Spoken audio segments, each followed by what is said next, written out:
और चलिए अब बात करेंगे छत्तीसगढ़ कांग्रेस सरकार में जारी उठापटक की। पंजाब के बाद अब छत्तीसगढ़ कांग्रेस में भी सियासी उठापटक का दौर शुरू हो चुका है और इस घमासान के बीच छत्तीसगढ़ से कांग्रेस के विधायकों के दिल्ली आने पर मुख्यमंत्री भूपेश बघेल ने बड़ा बयान दिया है। भूपेश बघेल ने कहा है कि छत्तीसगढ़ और पंजाब में कोई समानता नहीं है। उन्होंने कहा कि विधायकों को दिल्ली जाने पर कोई पाबंदी नहीं लगाई गई है। यही नहीं, उन्होंने कहा कि विधायकों के दिल्ली जाने को राजनीतिक चश्मे से नहीं देखना चाहिए, घूम फिर कर आ जाएंगे। ये बयान भूपेश बघेल की तरफ से दिया गया है क्योंकि आज भी कुछ विधायक दिल्ली पहुंचे हैं। शक्ति प्रदर्शन की कोशिश लगातार भूपेश बघेल के गुट के विधायकों की तरफ से की जा रही है, जिसको लेकर भूपेश बघेल ये साफ स्थिति करते हुए नजर आ रहे हैं कि राजनीतिक चश्मे से इन दौरों को नहीं देखना चाहिए। कोई डाउटफुल नहीं है, जो विधायक हैं एक एक करके गए हैं, जाने में कोई पाबंदी नहीं है, स्वतंत्र हैं, सब आ सकते हैं जा सकते हैं। कोई राजनीतिक मूवमेंट कर रहे हैं तो बताइए, कोई पॉलिटिकल मूवमेंट नहीं है, वो घूम फिर के आ जाएंगे तो उसमें तकलीफ क्या है। छत्तीसगढ़ छत्तीसगढ़ रहेगा, पंजाब नहीं हो सकता। छत्तीसगढ़ और पंजाब में केवल एक समानता है, वो समानता ये है कि वो भी अंक से बना हुआ राज्य है, ये भी अंक से बना हुआ राज्य है। मीडिया वाले इसके पीछे क्यों पड़े हैं? विधायक लोग आते जाते हैं, गए हैं, कोई राजनीतिक कोई घटनाक्रम हुई क्या? गए हैं, आएंगे, दौरा कर रहे हैं, तो हर व्यक्ति स्वतंत्र है। कोई आदमी आए जाए, यदि कोई राजनीतिक घटनाक्रम हो तब तो जोड़ा जाना चाहिए। जब कोई घटना ही नहीं घट रही है तो उसे राजनीतिक चश्मे से क्यों देखा जाना चाहिए? गए हो, आ जाएंगे। छत्तीसगढ़ कांग्रेस में मचे घमासान पर राज्य के स्वास्थ्य मंत्री टीएस सिंहदेव का भी बयान सामने आया है। उन्होंने कहा है कि बातचीत के लिए दरवाजा खुला रहना चाहिए। खुलकर नहीं कुछ कहना चाहते, चीजों में नहीं पढ़ना चाहते, लेकिन बंगले की रौनक जो है वो कुछ और बयां कर रही है। सर क्या कहेंगे? ये तो सामान्य दिनचर्या है। जी लोगों को कोई ऐसे कार्य रहते हैं, पारिवारिक रहते हैं, व्यक्तिगत रहते हैं, कुछ विकास के रहते हैं, पोस्टिंग ट्रांसफर के रहते हैं, अधिकारी कर्मचारी हैं तो उन लोगों के प्रमोशन से लेके काम करने के परिस्थिति के लिए बेहतर व्यवस्थाएं बन सके उनके लिए रहते हैं। तो जो जब जैसे आते हैं हम लोग मिलते रहते हैं। बाबा, मैंने पार्टी के भी साथी रहते हैं। जी मैं आपके बंगले में कई बार आते जाते रहा, तो मैंने देखा कि पिछले 2 महीने से रौनक जो है वो अचानक से बढ़ गई है, तो ज्यादा अच्छी रौनक दिख रही है। मेरे ख्याल से कोरोना काल बीच में आ गया। देखेंगे तो इससे ज्यादा ही लोग आते थे और हम लोग कोशिश करते हैं कि खुला रहे, दरवाजा खुला रहना चाहिए।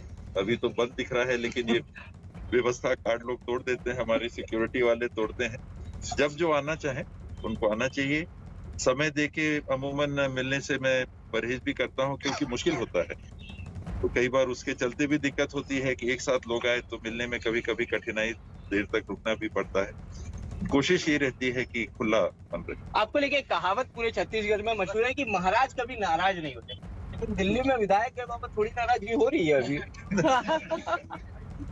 नाराजगी युवावस्था में कहें, बाल अवस्था में कहें, एक मानव प्रवृत्ति है, लेकिन मैंने हमेशा ये महसूस किया कि नाराजगी से नुकसान ही होता है।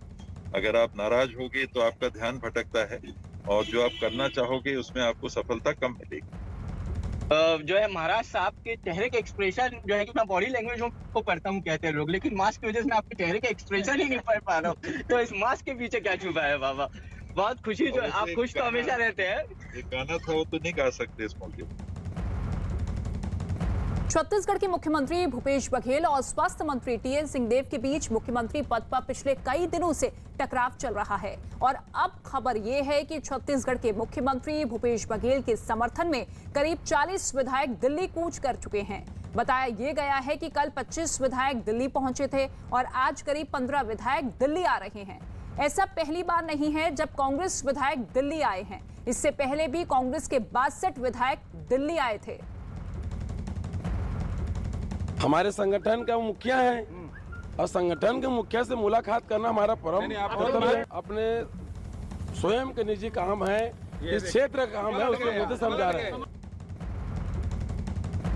और आदित्य राय इस वक्त मेरे सहयोगी रायपुर से सीधे लाइव मौजूद है, उनका रुख कर लेते हैं। आदित्य, देखिए भूपेश बघेल लगातार ये कहते हुए नजर आ रहे हैं कि किसी भी तरीके का पॉलिटिकल मूवमेंट नहीं है, घूम फिरकर वापस आ जाएंगे। लेकिन सवाल यही है कि जो स्थिति कांग्रेस में बनती हुई शुरुआत में ऐसी ही नजर आ रही थी, अब छत्तीसगढ़ कांग्रेस सरकार भी 36 के फेर में फंसती हुई दिखाई दे रही है। जी बिल्कुल रितिका, कुर्सी का जो 36 का फेर है उसमें छत्तीसगढ़ की कांग्रेस सरकार फंसती हुई नजर आ रही है और कांग्रेस में गुटबाजी साफ तौर पर दिखाई दे रही है। 40 के करीब विधायक जो है वो दिल्ली में पहुंच गए हैं भूपेश बघेल के समर्थक में। इधर जो है कि टीएस सिंहदेव का खेमा भी अंदरूनी तौर पर सक्रिय है, तो गुटबाजी साफ दिखाई दे रही है और छत्तीसगढ़ में मामला जो है वो कुर्सी के फेर में फंसता हुआ बिल्कुल नजर आ रहा है। जिस तरीके से पंजाब में स्थिति बनी थी, पंजाब में हालांकि जो है कि चीजें खुलकर सामने आई, कलह जो थी कांग्रेस की वो खुलकर सामने आई। छत्तीसगढ़ में चीजें खुलकर सामने नहीं आ रही है, लेकिन अंदरूनी तौर पर चीजें बहुत तेज गति से चल रही है और 40 विधायकों के दिल्ली पहुंचने के साथ ही ये जो पूरी कहानी है वो जनता के सामने भी आ चुकी है। जी रितिका। लेकिन आदित्य, क्योंकि टीएस सिंहदेव ये कहते हुए भी दिखाई दे रहे हैं कि देखिए बातचीत का दरवाजा खुला रहना चाहिए, बातचीत होनी चाहिए और समय देने में मैं विश्वास नहीं रखता, तो क्या मानकर चला जाए कि अगर भूपेश बघेल के गुट के विधायक इस तरीके से प्रेशर पॉलिटिक्स कर रहे हैं तो क्या टीएस सिंहदेव का भी दौरा हो सकता है? क्योंकि 70 से 70 विधायकों की एक राय है, ये भी कह रहे हैं। देखिए, हमें इसका आकलन जो है रितिका वो हम इस तरीके से करते हैं कि टीएस सिंहदेव इस पारी को बहुत ही शालीनता से खेल रहे हैं। वो बिल्कुल भी आक्रामक नहीं है, उन्होंने अपनी जो पूरी पारी है वो बहुत ही शालीनता से खेली। 2.5 साल के सीएम पद का जब मसला उठा और ये चर्चा होने लगी कि हाईकमान ने वादा किया था 2.5 साल का, लेकिन उसके बावजूद भी वो सीधे तौर पर पंजाब में जिस तरीके से हमें देखने को मिली चीजें, राजस्थान में जिस तरीके से चीजें देखने को मिली, उस तरीके की स्थिति छत्तीसगढ़ में बिल्कुल नहीं थी। यहाँ पर जो टीएस सिंहदेव है वो बिल्कुल ही शालीनता से गेम को खेल रहे थे। हाईकमान से वो मिले भी तो अंदरूनी तौर पर चीजें चल रही है और वो जो है कि उनके चेहरे से जो है कि कॉन्फिडेंस अंदरूनी तौर पर चीजें चल रही है, लेकिन अब ये खुलकर सामने आ रही है चीजें। लेकिन इस बीच एक बड़ी खबर आपको बता दें, भूपेश बघेल यूपी कांग्रेस के पर्यवेक्षक बनाए गए हैं, यूपी चुनाव के लिए पर्यवेक्षक बनाए गए हैं मुख्यमंत्री भूपेश बघेल। ये नई जिम्मेदारी दी गई है, न्यूज 18 के नीरज कुमार की खबर है। हालांकि भूपेश बघेल के समर्थन में आज विधायक दिल्ली में मौजूद है, कल भी विधायक रवाना हुए थे और ऐसे में लगातार शक्ति प्रदर्शन की कोशिश की जा रही है। लेकिन इस बीच यूपी में अब कांग्रेस के पर्यवेक्षक बने हैं भूपेश बघेल। नीरज का हम रुख कर लेते हैं। नीरज, एक तरफ दो गुट बनते हुए नजर आ रहे हैं छत्तीसगढ़ कांग्रेस पार्टी में, लेकिन पलड़ा भूपेश बघेल का भारी होता हुआ दिखाई दे रहा है जिस तरीके से जिम्मेदारी अब यहां पर सौंपी गई है यूपी चुनाव की। बिल्कुल, देखिए सबसे पहली बात तो ये थी, कांग्रेस की तरफ से ये फैसला किया गया कि उत्तर प्रदेश विधानसभा चुनाव के लिए पर्यवेक्षक भूपेश बघेल होंगे और वरिष्ठ पर्यवेक्षक होंगे। तो अपने आप में एक बड़ी जिम्मेदारी दी गई है उन्हें आने वाले विधानसभा चुनाव में, जहां कांग्रेस पार्टी कमजोर है और वहां अगर कांग्रेस पार्टी को के लिए पर्यवेक्षक की जिम्मेदारी दी जाती है तो उनके लिए चुनौती है। इसके पहले भी असम में वो पर्यवेक्षक के बतौर काम कर चुके हैं, तो कोई पहली बात नहीं दी गई है। दूसरी अहम बात है कि बिल्कुल आपने ठीक कहा कि दो खेमों में बटी हुई है आज की तारीख में कांग्रेस पार्टी। छत्तीसगढ़ में भूपेश बघेल और दूसरी तरफ टीएस सिंहदेव। टीएस सिंहदेव चाहते हैं कि वो मुख्यमंत्री बने, हालांकि पार्टी अभी तक कोई इस पूरे मसले पर फैसला नहीं कर पाई है। और आपको याद होगा अभी कुछ ही दिन पहले, कुछ हफ्ते पहले राहुल गांधी के घर बैठक हुई थी, जिसके बाद भूपेश बघेल, पीएल पुनिया ने एआईसीसी दफ्तर में इस बात का ऐलान किया था कि उनके पास करीब 80 में से 70 विधायकों का समर्थन हासिल है और बहुत विधायकों के साथ वो पहुंचे भी थे एआईसीसी में। और उसके बाद राहुल गांधी का दौरा तय किया गया था। हालांकि अब देखना होगा कि दोनों खेमे में जो लड़ाई है वो लड़ाई क्या आने वाले वक्त में आगे बढ़ती है कि नहीं। लेकिन इस वक्त दिल्ली में करीब 30 विधायक भूपेश बघेल खेमे के हैं और वो चाहते हैं कि छत्तीसगढ़ में सत्ता परिवर्तन नहीं हो, नेतृत्व परिवर्तन नहीं हो, क्योंकि भूपेश बघेल को वो ठीक नेतृत्व के तौर पे और दूसरी ही तरफ अब नई जिम्मेदारी से भी नवाजा गया है भूपेश बघेल को। यूपी चुनाव के लिए पर्यवेक्षक बनाए गए हैं भूपेश बघेल, यानी कि यूपी चुनाव में भी अब उनकी भूमिका अहम होने वाली है। बहुत शुक्रिया नीरज इस तमाम जानकारी के लिए आपका। और छत्तीसगढ़ कांग्रेस में जारी घमासान पर राज्य के पूर्व मुख्यमंत्री और बीजेपी नेता डॉक्टर रमन सिंह ने भी निशाना साधा। उन्होंने सीधे तौर पर कहा कि कांग्रेस पूरी तरह से टूट चुकी है। हमारे साथ चर्चा करने के लिए डॉक्टर रमन सिंह पूर्व मुख्यमंत्री पर कांग्रेस विधायक दिल्ली जाना लगातार जारी है। कांग्रेस पूरी तरीके से विभाजित हो चुकी है। कांग्रेस का अनुशासन उसी दिन भी किया कि जब विधायकों को कहा गया कि दिल्ली नहीं जाना है और 65 विधायक दिल्ली पहुंच गए। अभी कहा जा रहा है कि कांग्रेस में कुछ बगावत नहीं हो रहा है, मगर हाईकमांड के निर्देश के बाद भी दिल्ली में दबाव डालने के लिए 25 विधायक बैठे हैं। इससे ज़्यादा अनुशासनहीनता क्या होगी? और सोनिया और राहुल से पूरी तरीके से दबाव बनाने की कोशिश जारी है। ऐसा विभाजन कांग्रेस के छत्तीसगढ़ में पहले कभी नहीं दिखा। G29 के सारे सीनियर लोग ये प्रश्न कर रहे हैं कि कोई राष्ट्रीय अध्यक्ष है क्या, कांग्रेस में नेतृत्व करता है क्या? ये प्रश्न मैं नहीं कर रहा हूँ, G29 के कांग्रेस के सीनियर 29 लोग। और बड़ी खबर आपको बता दें हरियाणा से, जहां हरियाणा में धान खरीदी पर यह बड़ी खबर सामने आ रही है। दिल्ली में केंद्रीय मंत्री अश्विनी चौबे के साथ मुलाकात के बाद मुख्यमंत्री मनोहर लाल खट्टर ने ऐलान किया है कि कल से हरियाणा में धान की खरीद शुरू कर दी जाएगी। इस वक्त की बड़ी खबर न्यूज 18 के विक्रांत गुप्ता की यह खबर सामने आ रही है। हरियाणा में कल से धान खरीदी शुरू हो जाएगी। मुख्यमंत्री मनोहर लाल खट्टर ने इस बात का ऐलान किया है। किसानों की मांग पूरी कर दी है, यानी कि किसानों की जो नाराजगी थी उसे पूरी तरीके से समाप्त करते हुए मुख्यमंत्री मनोहर लाल खट्टर। न्यूज 18 के विक्रांत यादव की खबर। हालांकि ये जो मुलाकात हुई उसमें जेपी दयाल, मंत्री जेपी दलाल भी मौजूद थे और इससे पहले दिल्ली रवाना होने से पहले मुख्यमंत्री की तरफ से आश्वासन भी दिया गया था कि किसानों को धान की बिक्री में किसी भी तरह की कोई परेशानी नहीं होने देंगे। और ऐसे में अब ये बड़ा ऐलान किसानों के हित को लेकर। केंद्रीय मंत्रालय से हमारे अश्विनी चौबे जी से आकर के निवेदन किया कि इसको जल्दी से शुरू किया जाए।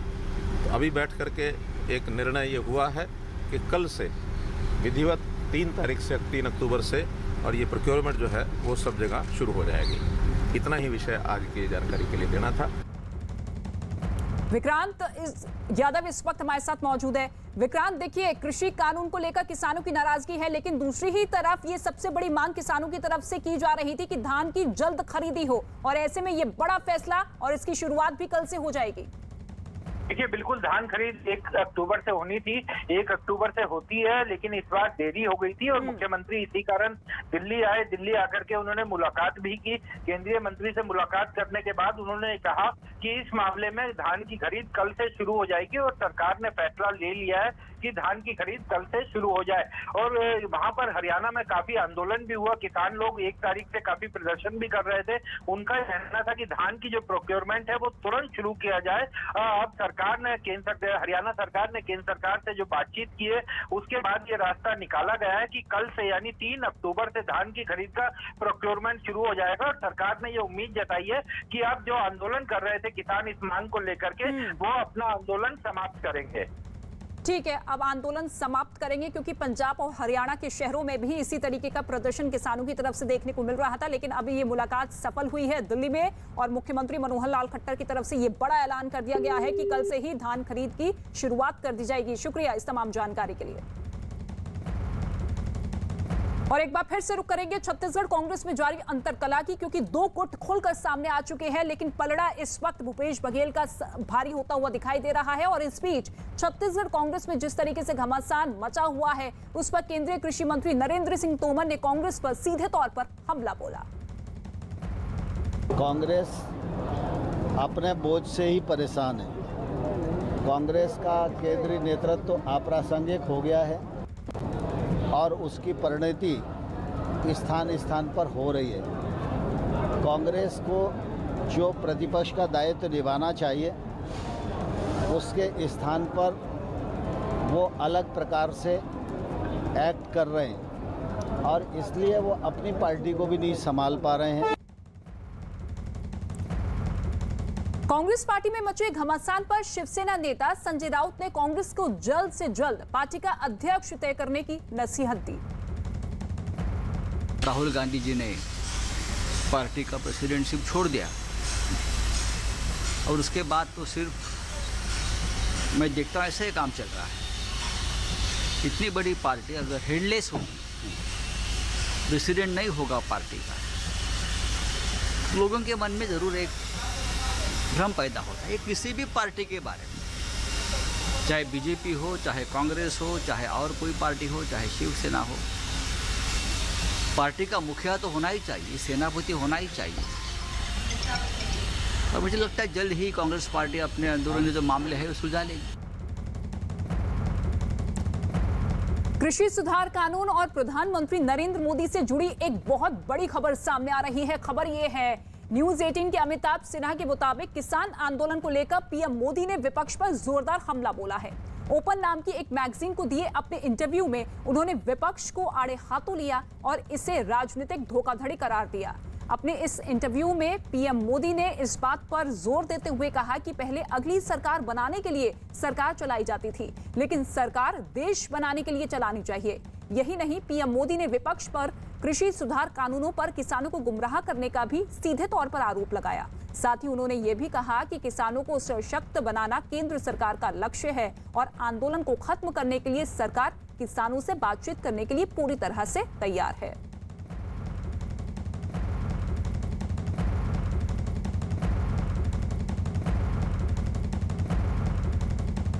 प्रधानमंत्री नरेंद्र मोदी के विपक्ष पर हमले के बाद गृह मंत्री अमित शाह ने भी एक ट्वीट किया है। उन्होंने अपने ट्वीट में साफ तौर पर लिखा कि हमारे देश की राजनीति ऐसी है कि अब तक हमने एक ही मॉडल देखा है जिसमें अगली सरकार बनाने के लिए सरकारें चलाई जाती हैं। मेरी सोच थोड़ी सी अलग है। मेरा मानना है कि हमें देश बनाने के लिए सरकार चलानी चाहिए।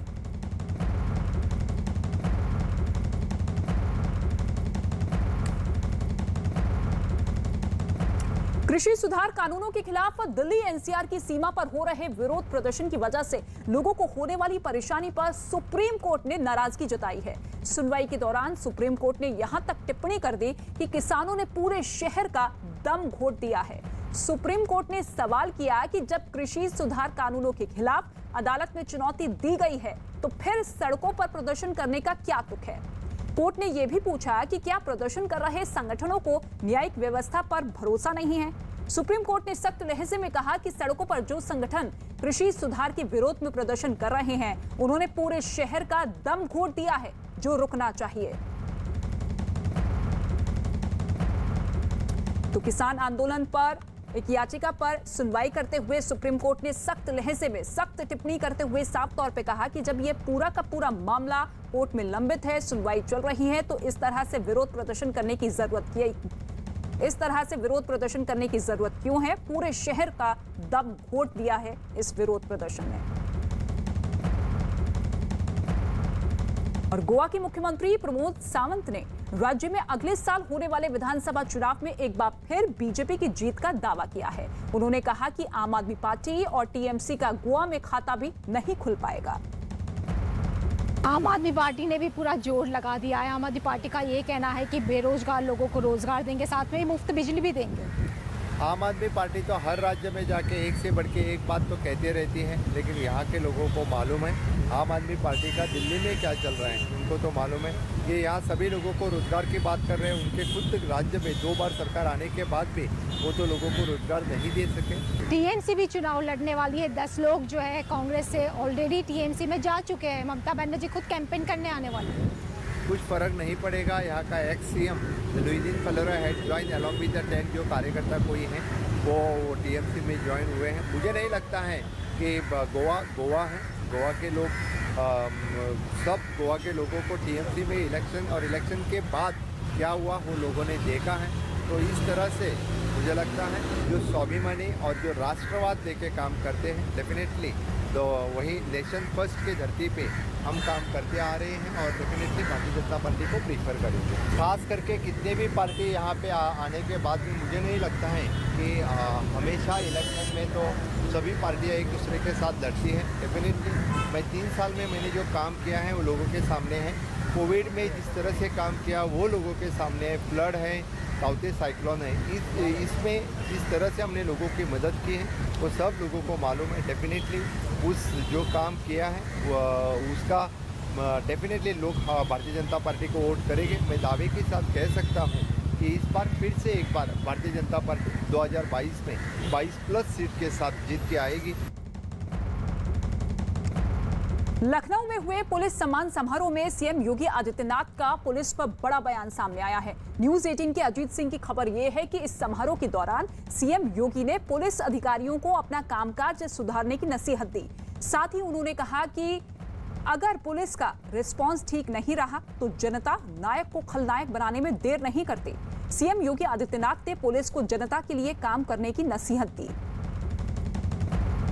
जनता के साथ जिसका जितना गहरा संवाद होगा, संबंध होगा, जनता के सामने आपकी अच्छाई भी और आपकी बुराई भी उतने ही निकटता के साथ देखने को मिलेगा।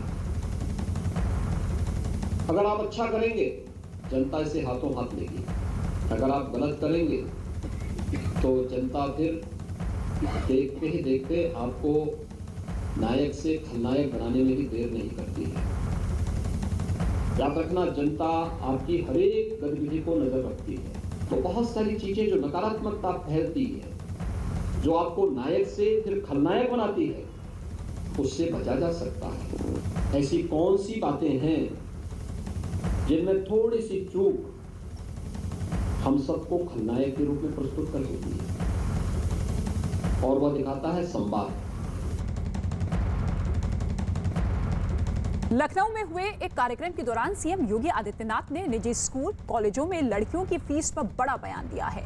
योगी आदित्यनाथ ने कहा कि निजी स्कूल और कॉलेजों में जिनके परिवार की 2 या 2 से ज्यादा बेटियां पढ़ रही हैं, तो उनमें एक बहन की फीस माफ होनी चाहिए। इससे परिवार को मदद मिलेगी।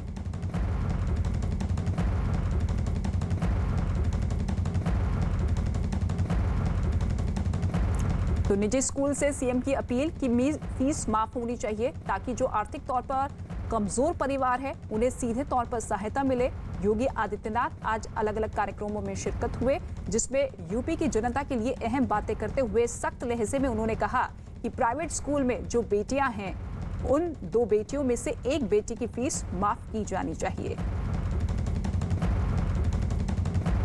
2 दिन के लद्दाख दौरे पर गए सेना प्रमुख MM नरवणे ने एक बार फिर साफ कर दिया है कि वो चीन और पाकिस्तान की किसी भी चुनौती से निपटने के लिए पूरी तरह से तैयार हैं। सेना प्रमुख ने इस बात को माना कि LAC पर चीन ने अपने सैनिक बढ़ाए हैं और भारत हर चुनौती से निपटने के लिए तैयार है। आर्मी चीफ ने कहा कि भारत चीन की हर हरकत पर नजर बनाए हुए हैं। कार्य करे तो ये मन अभिमान माने रे, वैष्णव जन तो होने ये लाइव तस्वीरें आप देख रहे हैं। गांधी जयंती के मौके पर बापू को श्रद्धांजलि देते हुए प्रधानमंत्री नरेंद्र मोदी, ये कार्यक्रम रखा गया और पीएम मोदी बापू को नमन करते हुए। गांधी स्मृति की ये तस्वीर आप देख रहे हैं, जहां पीएम मोदी पहुंचे श्रद्धा सुमन अर्पित करते हुए, उन्हें नमन करते हुए।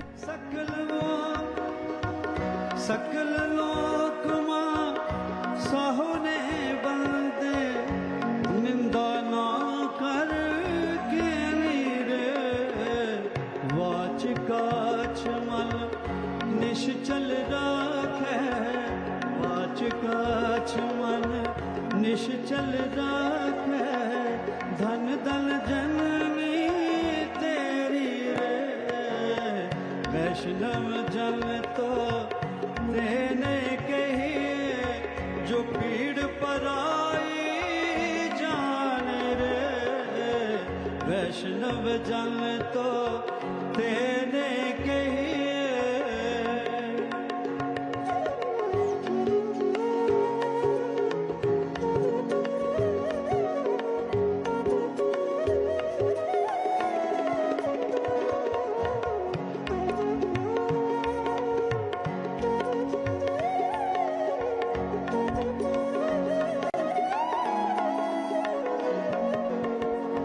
समदृष्टि से तृष्णा त्यागी, समदृष्टि से तृष्णा त्यागी, पर स्त्री जन मातृ, पर स्त्री जन मातृ, जीवत के असत्य न बोले, जीवत के असत्य न बोले, पर धन नाव जाल हाथ रे, जल तो देने कहिए। ये तस्वीर आप देख रहे हैं, लाइव तस्वीरें जहां प्रधानमंत्री नरेंद्र मोदी मौजूद हैं। आज पूरा देश बापू को नमन कर रहा है। अलग अलग जगहों पर इसी तरह से कार्यक्रम रखे गए हैं। आज सुबह भी पीएम मोदी की तरफ से श्रद्धा सुमन अर्पित किए गए और इस कार्यक्रम में पहुंचे हैं पीएम मोदी। कुछ देर पहले बापू को नमन किया गया, परिक्रमा की गई और उसके बाद इस कार्यक्रम में भाग लेते हुए पीएम मोदी, तमाम दिग्गज नेता बापू को नमन करते हुए। हर साल 2 अक्टूबर को गांधी जयंती पूरे देश में मनाई जाती है। बापू को नमन किया जाता है, उनके आदर्शों, उनके मार्गों को याद किया जाता है और हर किसी को प्रेरित करते हुए उनके मूल्य, उनके मार्गदर्शन, जिनका खुद अनुसरण करते हुए पीएम मोदी और उन्हीं की याद में ये कार्यक्रम गांधी स्मृति में इस वक्त चल रहा है। उपराष्ट्रपति भी मौजूद है इस कार्यक्रम में, उन्होंने भी श्रद्धांजलि अर्पित की। पीएम मोदी मौजूद है, इसके साथ ही तमाम दिग्गज नेता इस कार्यक्रम में शामिल होते हुए। राम नाम छू ताली लागी, राम नाम छू ताली लागी, सकल तीर्थ तेना मन मर है, सकल तीर्थ तेना तन मर, वैष्णव जन को तेने कहे, वैष्णव जन तो देने कहिए, जो पीड़ पर आए जाने रे, वैष्णव जन तो देने कहिए, जो पीड़ पर आए जाने रे, पर दुखे उपकार करे तो, पर दुखे उपकार करे तो ये मन अभिमान